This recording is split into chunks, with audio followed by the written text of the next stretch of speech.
In this video, we are going to go through how to take the information we've learned in regards to sketching sinusoidal relations, as well as developing the equation for sinusoidal relations, and we're going to put that all together into application problems, where we'll kind of put everything together here in one type of question. All right, so you're going to start with a word problem. So this is just kind of a plan, but it's not really anything written in stone, but you're just going to basically look for key pieces of information. You're going to use those key pieces of information to get a sketch drawn. That's going to be our first goal. Once we get a sketch drawn, then we're going to develop an equation to model the sketch that we've drawn. First example I've got involves a Ferris wheel. Basically, these questions are going to involve anything that can model a sinusoidal pattern. And I think I have 4 examples that I'm going to go through for you here. So the first one with this Ferris wheel, we're talking about a Ferris wheel. It's got a radius of 20 meters. It rotates once every 40 seconds. Passengers get on a seat that is 1 meter above ground level.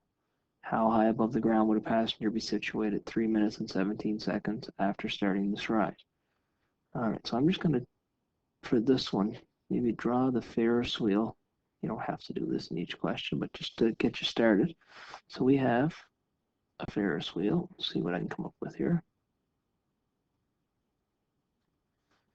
So the Ferris wheel is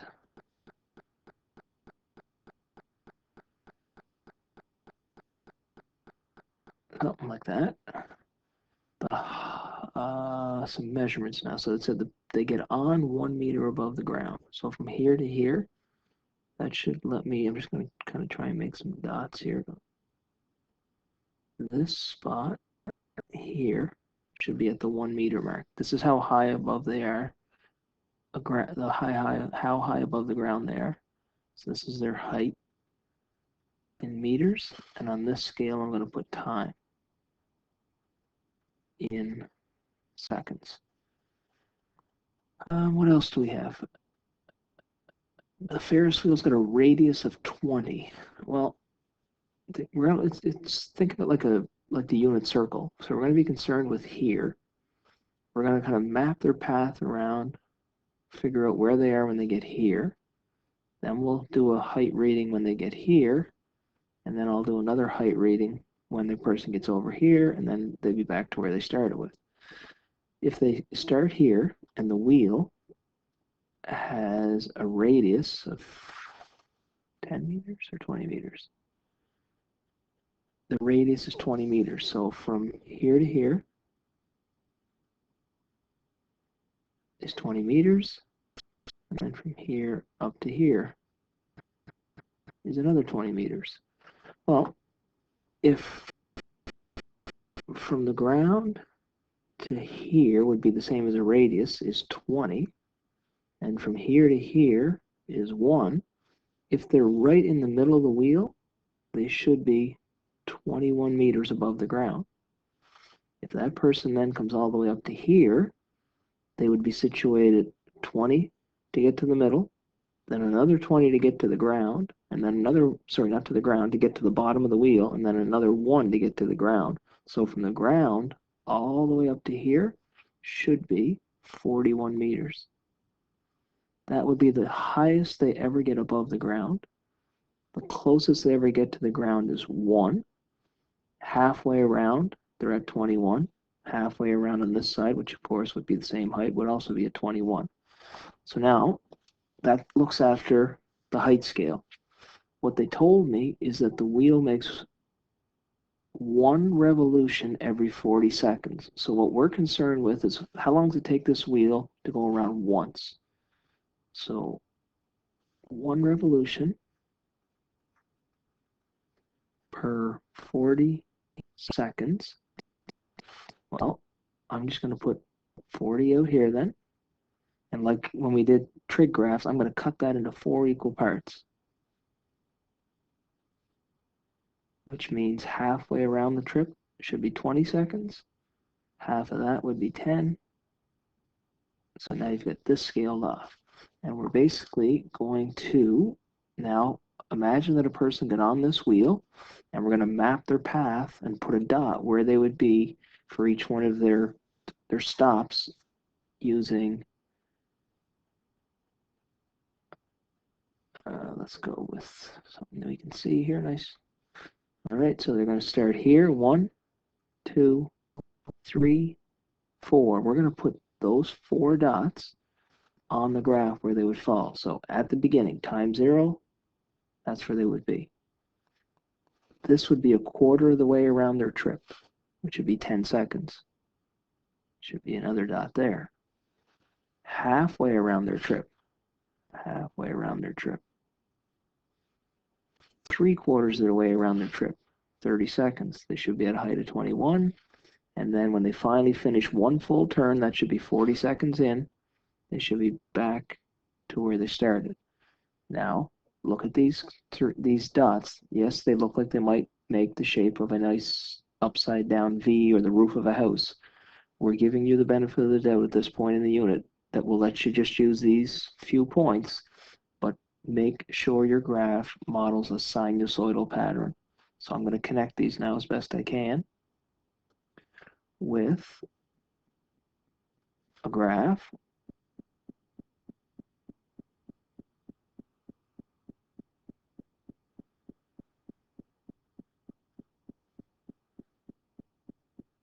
And there we have my graph.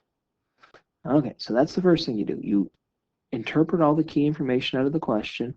You set up a y-axis. You set up an x-axis. This scale is generally going to be time. This axis is generally going to be a height or a distance or some kind of a measurement of some sort.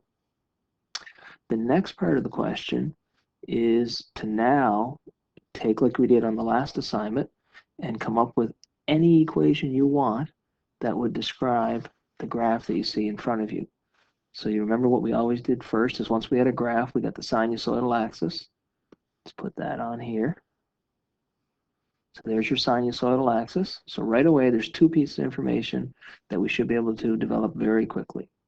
The amplitude and the vertical shift. So the vertical shift is up 21. The amplitude, which is how far is it from the middle up to there, or from the middle down to the bottom. In this case, that's 20. So the amplitude is 20. And the vertical shift is 21. A real common mistake students do here is they look at this graph and say, oh, it's moved up 1. They go to the bottom of the wave instead of the middle of the wave. Remember, your vertical shift always goes to the middle of your wave. It's tied in with your sinusoidal axis. The period. Now, these are not going to be angles in these questions. They're going to be times or some kind of measurements beside angles generally. So what I'm going to do here is figure out my K value. Well, this graph starts the pattern at 0, and it would be finished the pattern when it gets to 40. Well, that's the period. The period is 40 seconds. At this point, you get to choose, are you going to work in radians, or would you prefer to work in degrees? Again, this is a word problem. It's an application. It's completely open to you. You're the one deciding on a solution. I'm more comfortable in degrees, so I'm going to go with 360 over K equals the period. Now I'm going to rearrange and solve this for K. So 360 is equal to 40K. 360 over 40 is equal to K. So 9 would be the K value. Now, we get to pick a phase shift to go with any trig function we want. On the assignment, I was asking you to specifically find a sine function and a cosine function for each of those graphs that I gave you. It is now completely wide open and you get to choose.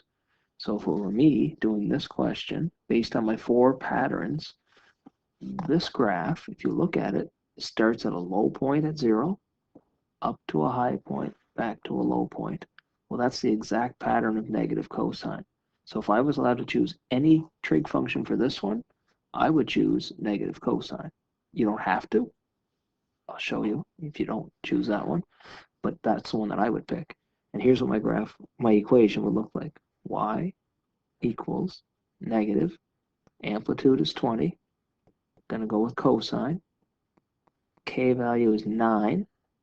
Now I don't need a phase shift. Now, some students just out of habit keep putting theta here, but really these aren't thetas anymore. In this question, it would make more sense if I put t there for time. There is no phase shift, so I can close that, and my vertical shift is up 21. Student B might say, just to show you what I mean, y equals, and you see if you agree with this would also be right. I'm going to go 20 sine 9 t, but to be a sine pattern, I'd have to go to there, where it goes up, down, back to the middle. So a sine pattern is moved to the right 10 units, minus 10. If you wanted to go positive cosine, you could, but your phase shift would be right 20. You could go negative sine, and your phase shift would be right 30. Hopefully you've kind of got the hang of how that phase shift bit works now. All right, so that's the next part of the problem. Develop a graph, build a function, any function you want, then typically they'll ask you some question that you're going to now use that function to give an exact answer for. So what they want to know is, where's the person going to be situated on their trip around the Ferris wheel 3 minutes and 17 seconds after the ride starts? Well, my scale here, my variable t, stands for time, which is along here. The time they gave us was 3 minutes and 17 seconds. So what we're going to have to do is figure out what would that be in seconds alone. So 3 minutes and 17 seconds. Well, 3 times 60 is 180. This is 197 seconds. So essentially, what would happen is this graph, as the Ferris wheel kept going around and around in circles here, this graph would go over and over and over. You'd keep making that same pattern. So when the scale reached 197, what I want to figure out is, where would I hit the graph? What would be the height over here? Well, what we're going to do is use our function and substitute t equals 197. So I'm going to come over here to my function, and I'm going to substitute 197 where the t is. So y equal, I'll use the top one, minus 20 cosine brackets 9. Just change up the colors for emphasis here. This is going to be 197. That's going in for t plus 21. Now at this point, you need to have enough calculator skill to be able to input this all at once on your calculator. One thing to keep in mind here, when I created my function, I used 360 here, which means I'm talking degrees. Make sure your calculator is set to degree mode. If you had chosen to put 2 pi here, which you very well could have, it would be fine. Now k wouldn't be 9 anymore. K would be 2 pi over 40. Then you'd have to make sure your calculator's in radians. Either way, we would get the same answer. Okay, so I'm going to take my calculator. I'm just going to pause this while I punch this in my calculator. Save some video length here and see what I come up with. All right, so after typing that in my calculator, I came up with the answer.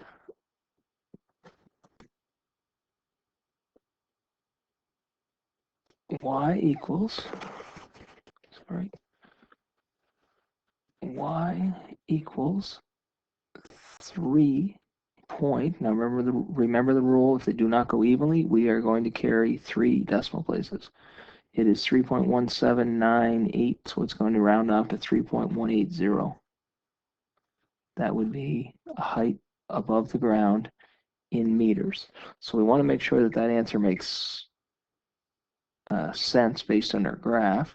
What I mean by that is, I've seen students build some function here that they've messed up or type it in their calculator wrong and give me an answer like 75.3. And I said, well, there's no way that's correct, because the highest they ever get is 41 and the lowest they ever get is 1. So your answer you come up with has got to be somewhere between 41 and 1, which our answer is. All right, so there is your first look at an application problem of a sinusoidal relation. Get that off of there. All right, on to the next one. This keeps disappearing on me. All right, our next problem, something similar. Rather than a Ferris wheel, we're talking about a bicycle wheel. And this bicycle wheel gets a tack stuck in the bottom of the wheel as they're driving along. And we are going to map out the path. So let's assume there's a tack right there, gets stuck in the wheel, and that tack is now going to travel around the wheel as the bike travels down the road. That tack's going to spin round and round in circles, and we're going to map out its path on the graph. Well, let's get some key information here. The lowest point is obviously going to be here when it hits the ground and picks up the tack. The wheel has a radius of 32. So from there down to there, 32, which means the middle of this graph will be at 32. When the tack gets up to the top of the wheel up here, that'll be another 32. So the top point should be 64. All right, so this one will go from 0 to 64. This will be the height in centimeters. Now you gotta watch your time here. It's measured in milliseconds. It doesn't really matter as long as we know what the units are. 500 milliseconds. So that's how long it takes to go around once. Cut that in half. Cut that in half. That in half. So this would be 500. This would be 250. And now remember, just like the last one, so we're going to get the path followed by the tack, assuming we pick it up here, here, there, there. Those are going to be the heights we measured the tack. So let's assume that the wheels picked up the tack. There we go, started. A quarter of the way around, it should be at 32. There's a quarter of the way, 32. Halfway should be at the highest point, 64. 3/4 of the way should be back at 32. And finally, back here again, it should just touch the ground again, the tack. Make a sinusoidal wave, not a rooftop. So sinusoidal wave as best you can. And back up like so. There we have our graph. Once we have our graph, build a function. Sinusoidal axis goes in the middle. There's your sinusoidal. Okay, like last week now, so we should be getting quick at these. It's up 32. From the middle to the top, that's your amplitude. It would also be 32. The period, so it takes 500 milliseconds. So I'm going to go in degrees again. 360 over K equals 500. K is equal to 500 over 360. Now here's something really important. If these don't go evenly, leave it as a fraction. Don't say, oh, it went out to a decimal, but I rounded it off. The thing with it is, if you get something moving extremely, extremely fast, spinning in a circle, and you round this value off, it's going to make your measurements off by significant amounts just because of the think of these 500 milliseconds. That's really fast.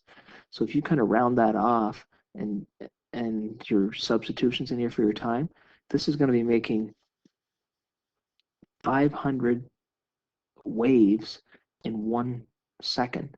So that ever so slight amount that you might round this off to is going to make a difference on where you fall on that wave as you're mapping out where the tack is. So I'm going to check it on my calculator just to see what I come up with. So 500, divide that by 360. and here's an example. So I do not want it's like 1.38 whatever. So I'm going to take this and reduce it. Actually, you don't even have to, just leave it exactly like that if you want. Now it clearly reduces to 50 over 36. You could reduce that then to 25 over 18, but even if you just left it like this for the sake of calculation, that would be fine.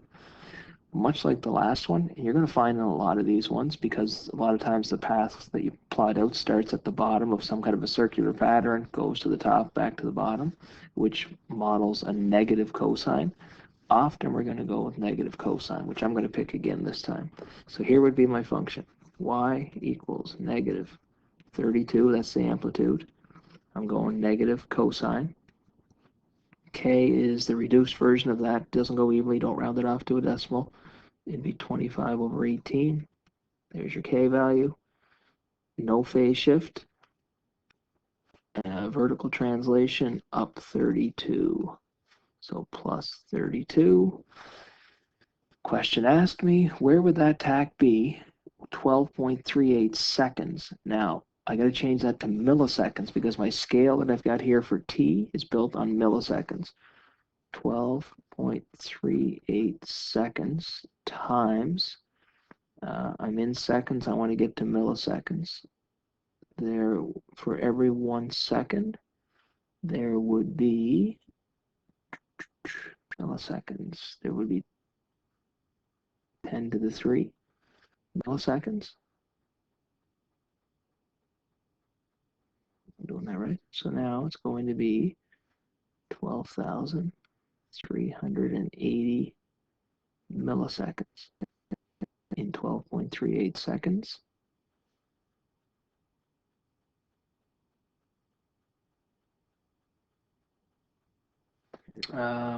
That 12,380 milliseconds is going in here for T. Oops. Y equals negative 32 cosine 25 over 18 multiplied by the T value, which is 12,380. Close that bracket, plus 32. So we should get an answer somewhere between 0 and 64. And let's see where this tack would be at that particular instant. So again, I'll take a break here for a second. I'll put it in my calculator.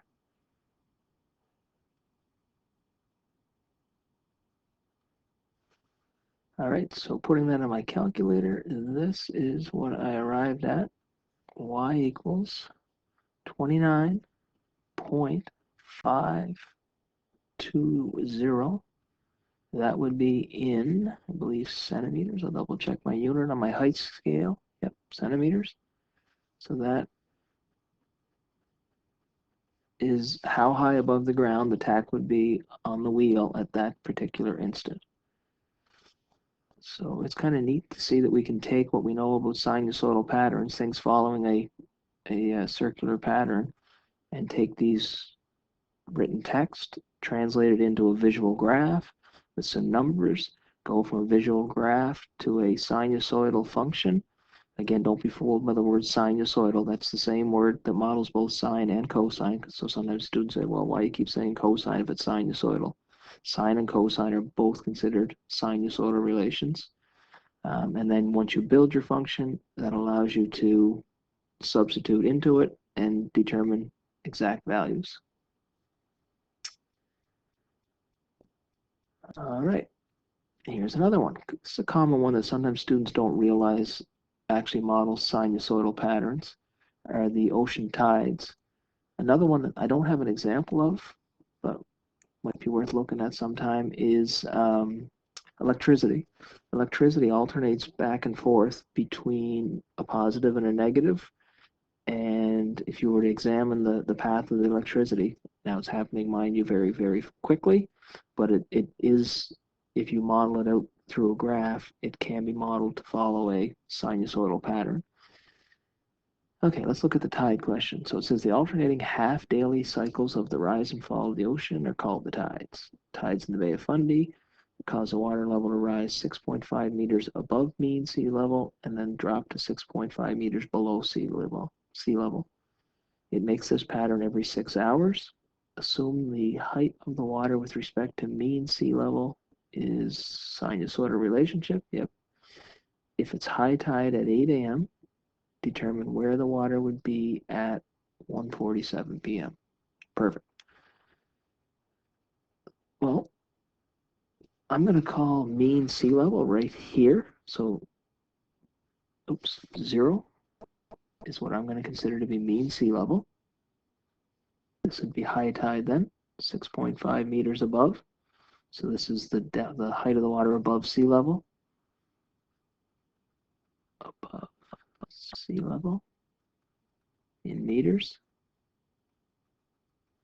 And low tide would be when it goes below mean sea level. So it's going to be down here at negative 6.5. Now, this is a little bit trickier in this one, this scale. It told me it makes a pattern every 6 hours. Okay, well, I'm going to say that's 6 hours. I'm going to cut that in half, say that's 3 hours. That'd be 1.5. That'd be 4.5. Now, I'm going to, it didn't tell, it. All it said is that 8 a.m. is high tide. Well, here's what I'm going to do. I'm going to start my graph at high tide, and I'm going to say that 0 is the same thing on my time scale as 8 a.m. You don't want to put times on here. You want it to be hours or minutes or something like that. And then kind of have a reference where you can reference. So if 8 a.m. is 0, well, 3 would mean 3 hours after 8 a.m. So that would be at 11 a.m. in the morning. 6 would be 6 hours after, because 0 is 8 a.m., 6 hours after 8 a.m. So we're going to have to translate that here into a time in a little bit. We'll get to that in a moment. All right, so let's start at high tide. There's high tide. I'll switch colors here. So high tide at 8 a.m. There's 8 a.m. Then it should go. So now think of how the water level goes. It's at high tide, low tide, back to high tide. So we're going to make that pattern. High tide should be back at high tide here. Halfway through, you should be at low tide.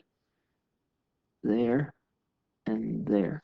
There would be one path of high tide back to high tide. So it's at high tide, drops to mean sea level, low tide, water level starts to rise again, and once again hits high tide, and then the pattern would start over again.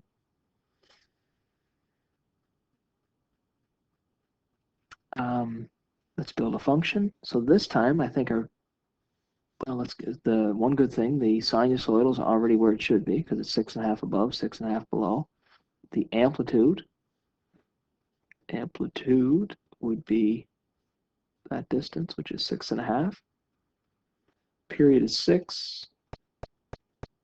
Therefore, 360 over k always has to give you the period. So k is 360 over 6, which is going to have to be 60.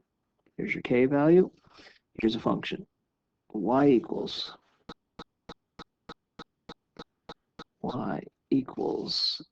I'm going to go positive cosine, because if I go positive cosine, there's no phase shift. It's up at the high point to start. Amplitude is 6.5. Cosine. K value is 60. T, no phase shift. Vertical shift, none of that either, because it's already at 0.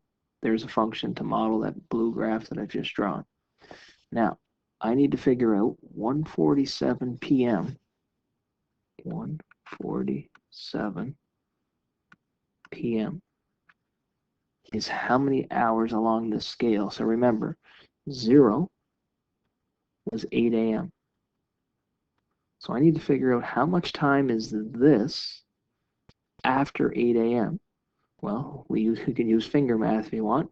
9, 10, 11, 12 a.m. Then it's going to hit 1 p.m. So it's 5 hours and 47 minutes. 5 hours and 47 minutes along my scale that I've created.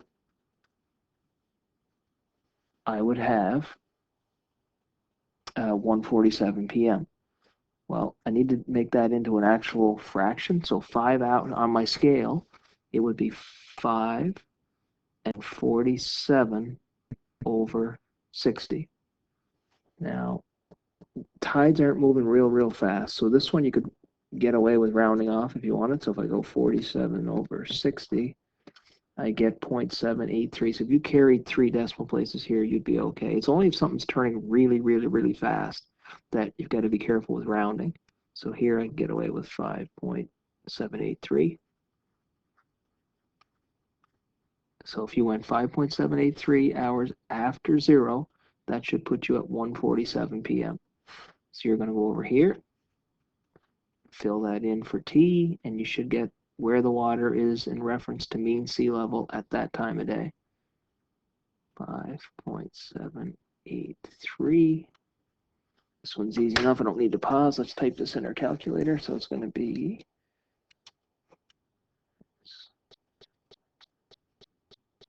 3. Find the cosine of that. 5 by 6.5. And I'm getting 6.333. Y would equal 6.33 meters. So that means because it's positive, it's above mean sea level. So at that point, it is close to being high tide, right? Because high tide is 6.5.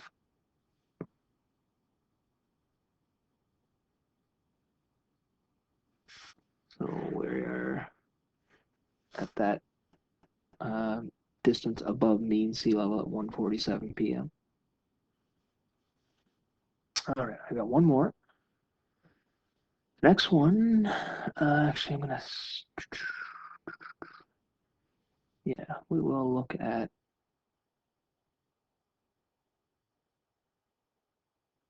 I'm gonna skip that one. I'm gonna go to the next one, the one on biology.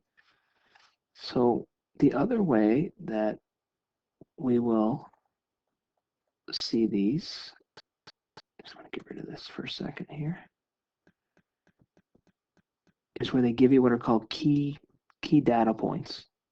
Key data points need to be high points, low points, midway points.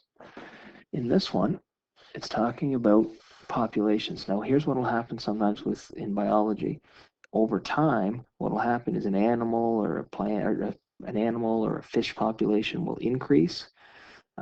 Measures may be put in place to get that population to go down, and the population will drop off to a low point, and then they'll take those measures away, and then all of a sudden the population goes back up again. And if you kind of model it out over a long haul and look at it, it would actually be modeled with a nice sinusoidal wave. Now, it wouldn't be perfect, but generally speaking, you might get a sinusoidal wave to model your situation. So we're going to assume that this population is going to model periodic sinusoidal behavior. It says, we're talking about the population of foxes. It's at a minimum number of 200 foxes at 2.9 years after they started. So T equals 0 is when they kind of started taking records. So what was happening is the population was going down, and then 2.9 years after they started recording the data, they hit an all-time low of 200. Then, all of a sudden, the fox population started going up again, and it reached an all-time maximum of 800 at 5.1 years. What we're going to do is model that data on a graph. So it's not, if you think, you may say this is very different. We started out with things that were clearly cyclical in pattern because they looked like circles, wheels and Ferris wheels and that kind of thing.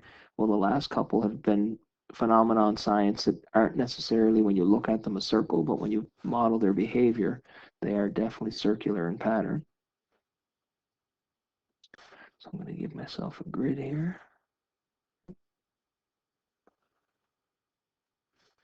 All right, so what do I know? I've got, now this, again, this is a little bit different. They give you key points. They don't give you how long it takes to make a full pattern. Well, this graph is going to start the pattern. I'm going to start it at 2.9. And the reason I'm starting it there is because it told me it was at an all-time low at that particular time, and that low was of 200 fox. So this is going to be my time axis, as always, in years. And this is going to be my fox population. It says the next maximum. It doesn't say any old maximum. The next maximum, so meaning as time passes, the next maximum happened at 5.1 years. And that at a maximum of 800 fox. So we had a low point. Now we've got a high point, which means that's half of a wave. Now we're going to let you even get away with just that. So max, high point. So what you got to figure out is, well, what did it take to get to here? 2.9, so 3.9, 4.9. It took 1.2 years to get from there to that maximum. If this is sinusoidal, it's going to take the same amount of time to get back to where it started, which would be another 1.2 this way, which you had to figure out by looking at these two times they gave you, which now means this will be 5.1, so 6.3. Oops, 6.3 would be that time, and it should be back down here. So now your population is going to model sinusoidal in nature. This is not scaled off, so here we should, in this case, put a compression bar there and make sure that you don't extend over and hit the axis over here, because we don't know unless we had this scaled off nicely, which we're not. We're just using this as a rough sketch to get our function. Well, if this is 200, this is 800, I need to figure out the middle.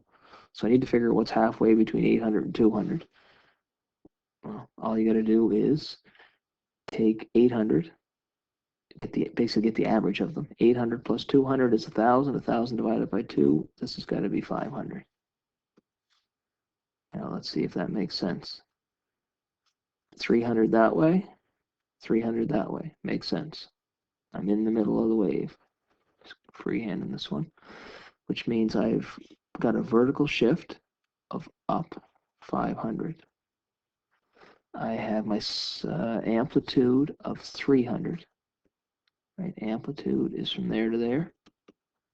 Amplitude is 300. I'm going to pick negative cosine for my function, and now I'm going to get my k value here. So y equals, let's do this first. So 360 over k equals the period. It started at 2.9. Oh, I messed this up. Let me look at this. This should have been 2.4, not 1.2. 2.4 to get from there to there. This should have been another 2.4. So that's not going to be 6.3. You got to fix that. See, this is what happens when you don't have students in front of you to help you. This would be 7.5. This should be 2.4. The same as this, 2.9, 3.9, 4.9. Yeah, no, 2.2. My goodness. Not 2.4, 2.2. It's going to change these. At least I fixed it now anyway. So that's 2.2. That's 2.2. That would make this 7.3 there, which gives me a period. So from here all the way over until I get to that low point again would be 4.4. So K would be 360 divided by 4.4. I'll see if it goes evenly. Again, it's not something that's spinning in a real fast circle, this pattern, so rounding off a little bit here won't hurt us.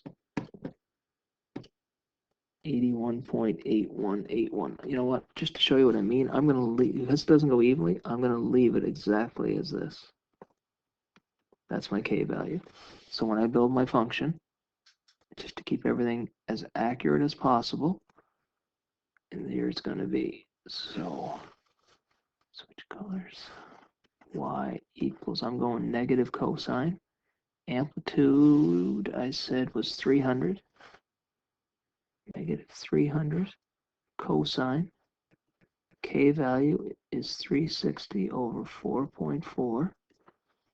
T, for a negative cosine, you got to shift to the right 2.9. So right 2.9. Vertical shift is up 500.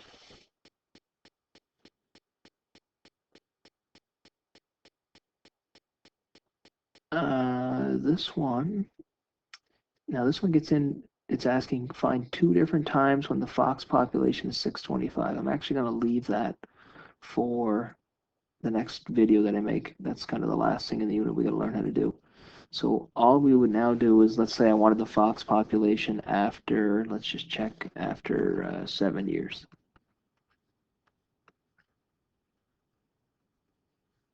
Fill 7 in here for T. Put that in your calculator.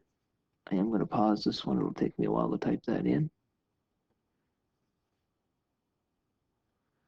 All right, so after tapping some buttons there in the calculator, I came up with this number, 227. 227. Now, because we're talking about fox population, we're not going to get into decimals. We're going to approximate, so I'll just say with a dot over it. And if you were to do this in any kind of a biology study, these aren't going to be exact. It's not going to be an exact pattern. It's going to be close. You'll get data that will model the pattern. So anything we do here is going to be an estimate of the population. So based on our mathematics, we would estimate the fox population to be somewhere in the vicinity of 227 after 7 years have passed. Now, I just want you to look at your graph and see if that answer makes sense. If this is 7.3, well, 7 should be somewhere over here. So if I go up, I hit the graph about there. If I came across here, I'd be pretty pleased with my estimate. It's slightly above 200. So it appears that everything we've done has worked out correctly. So that leaves, as we said, the question that they asked about what if the population is a certain number? How do you figure out years when it's at that number? That's going to be the last thing we look at in this unit. All right, so I'm going to end there and get you some practice questions now on this material.